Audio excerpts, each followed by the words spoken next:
How's it going, chasers? I hope you're having a kick-ass week.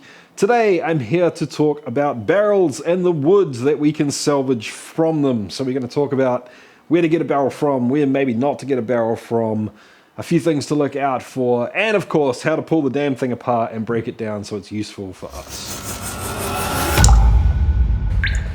Welcome to Distiller, everyone. I'm Jesse and this is the channel all about chasing the craft of home distillation and making it a legitimate hobby. So we know we're talking about barrels, we know that we're salvaging the wood from them, but let's take a little step back from that and talk about potentially why we would want to salvage wood from a barrel as opposed to just, getting wood outright. So there's a couple of things to consider here. The first is that, we can get, let's go for the stock standard. We can get US white oak from other places other than a cooperage or a barrel. While I think that does a fine job, half of the wood that I've got sitting over there in glass jars, did not come from a barrel. It literally came from a lumberyard or whatever. It's come from all sorts of different places. Heaps of you guys have sent stuff in for me as well, so thanks for that. And while that does work very well, I think there is something to be said for the fact that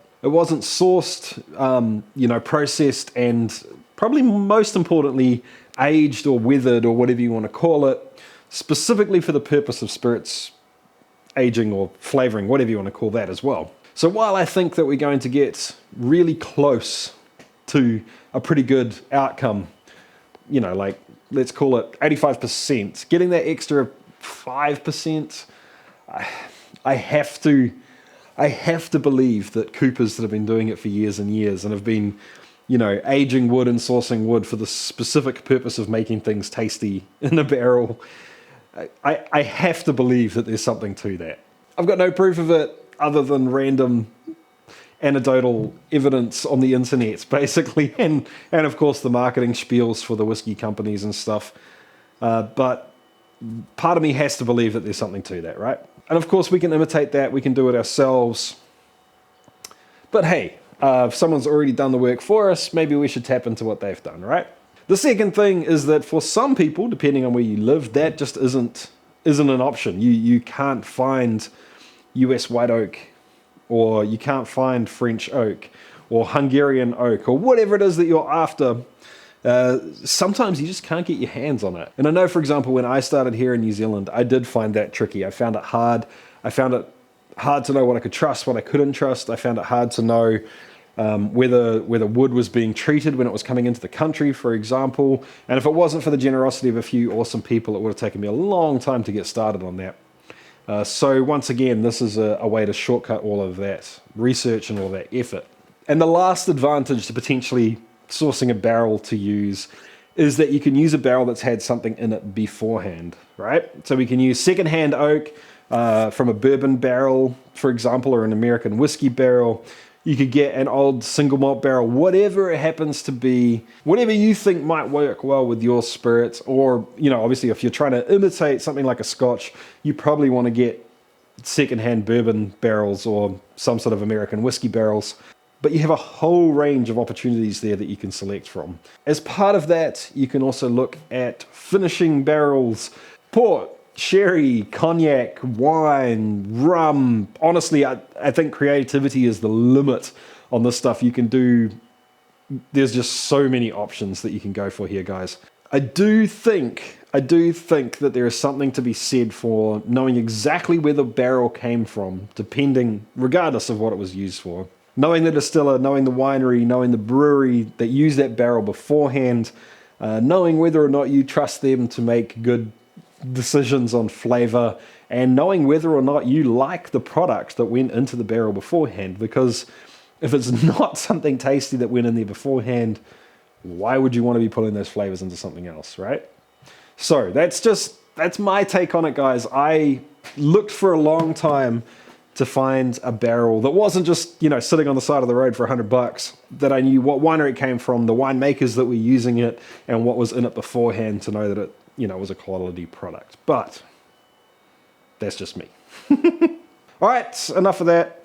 Enough jib jab. Let's pull this bad boy apart. And yeah, I really don't have enough room here, so I'm probably going to break something when this thing comes apart. But Let's talk tools. I used a hammer and a pry bar, good for taking tacks out, we'll get to that later on, and the little hook on the end was great for transferring the power from the hammer into the hoops. The first thing you'll need to do is find out whether or not your barrel has its hoops held in place with wee little tacks like this. If you do have them, they're likely in a straight line up and down across each hoop and spaced around the barrel evenly, either 2 or 3 columns. These were a little tricky to get out. I found it easy just to wail on them a little to begin with and then start working the pry bar underneath.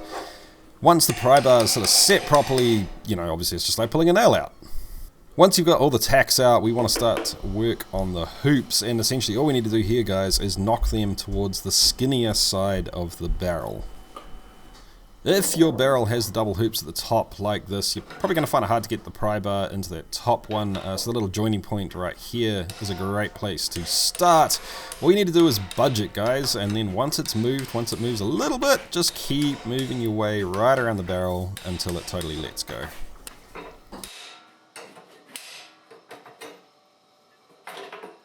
So now it's just a case of doing the same thing with the other hoops. You may notice that some of them almost sort of set into the wood. That's another great reason to have the pry bar. It can sort of get up and under them. And once again, guys, you do not need to move mountains right away. You just need to keep inching your way around the barrel and eventually they'll just pop loose. Keep in mind that some barrels will just literally fall apart as soon as the last or even the second to last hoop comes off, so just be aware of that. With mine, the whole thing stayed together until even the last hoop was off, but nothing is actually holding this together, guys. It's just literally pressure fit, so a light tap with a hammer is just going to bring the whole thing apart. Alright guys, so this barrel has dried out a little bit more, to be fair, than I was hoping for. That's cool. I am going to take some steps to try and keep the wood, as it is at the moment. This barrel also had some preserving solution put into it, which is what these crystals are sitting in the barrel now. Now this stuff is great at stopping anything crazy from going on in the barrel while it sits and is not in use with alcohol in it, but it is not something that you really want in your spirits, obviously.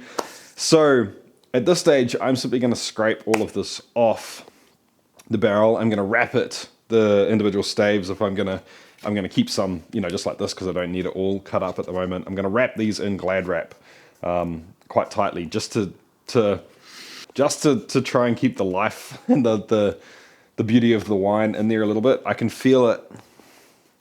It is still damp, so I figure I may as well try and wrap it. I'm also going to save the head of the barrel and a couple of pieces to maybe make something out of. I'm thinking of perhaps laser etching in my logo or something like that and popping it up on the wall. There's so much oak here, I don't need it all for practical reasons. So if you guys have some input on what you think I should do with that, fire away. I'd love to hear your thoughts. But for the rest of it, the stuff that I'm going to use now, I'm actually going to cut it up just with the chop saw, the drop saw, into about sort of 10 to 15 centimeter lengths, and then split it with a chisel and a hammer. Now, the reason I'm splitting it rather than cutting it lengthwise as well is that with these staves, the grain runs the length of the stave. It runs, top to bottom of the barrel, which means when you split it this way, it splits quite easily. So it's easier to do it that way, in my opinion. It's less work. There are also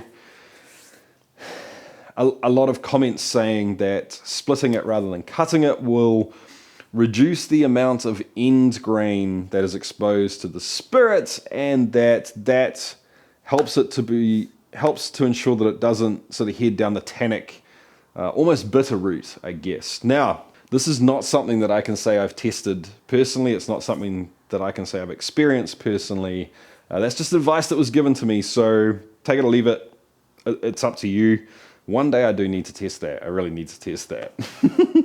So just to make sure you understand, guys, I'm going to mostly clean off the crystals from the preserving solution. I'm going to wrap it, or I'm going to split it and put it in a baggie.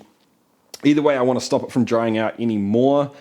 But before it's used, I am 100% going to rinse this well with water before it goes into anything. Because once again, We don't want that preserving solution, you know, in anything we're drinking. Cool? All right, guys, while we're here, a couple of things that I want you to know. First of all, like always, is a huge thank you. A huge thank you to the Patreons. I couldn't do this stuff without you guys. I thoroughly appreciate it. If you are finding value in this channel and you would like to contribute to it, you can click the link down below in the description for Patreon. Have a look at the different tiers. Essentially, you would be donating directly to the channel, and for the different tiers that you can sign up on, you can get, you know, small rewards back as well. Don't worry if it's not for you guys or you can't do that right now. There's no pressure whatsoever. Just there if you want it. Second of all, a bunch of this oak I'm going to cut up. I'm going to cut up and I'm going to split it, and I'm going to put little staves into gift boxes for the Still It and Chase the Craft flasks that are going to be available soon. So if you want a piece of this barrel and you want a Still It or Chase the Craft flask, make sure you keep your eyes open, guys. The third thing that I need to announce is that, yes, I will definitely be in Austin, Texas this October for the Bastards Ball, the Whiskey Tribe, the Whiskey Vault yearly function. I'm going to be there at their yearly event. But I'm also going to have a bit of time around in Texas as well. So if you're not part of the Whiskey Tribe or you don't have tickets to the Bastards Ball, I'm looking at creating a meetup, like just a hangout and have a few casual drinks at a bar in Austin, and it is probably going to be on this date. I can't guarantee the time and I can't guarantee the place yet, but if you think maybe you'd be into that, if you'd like to come and hang out, have a couple of drinks, get a few of the crew together, if you're in that part of the world, let me know in the comments down below. I'd love to know roughly how many people we can expect. Cool? All right, that's it for me this week, guys. I'm really looking forward to using this wood. I'm looking forward to a bunch of it going out to you guys as well in those, those flask boxes. I would love to hear if you're doing something similar. And one day, yes, I promise, I'm going to get a barrel that I can keep as a barrel and put some spirits inside it to age. There's just no way I can fill a barrel this size. This is crazy. All right, guys, so if you liked the video, make sure you give it a thumbs up. If you really liked the video and you're not subscribed yet, subscribe down below. And I'll catch you next time, guys. Keep on chasing the craft. See ya.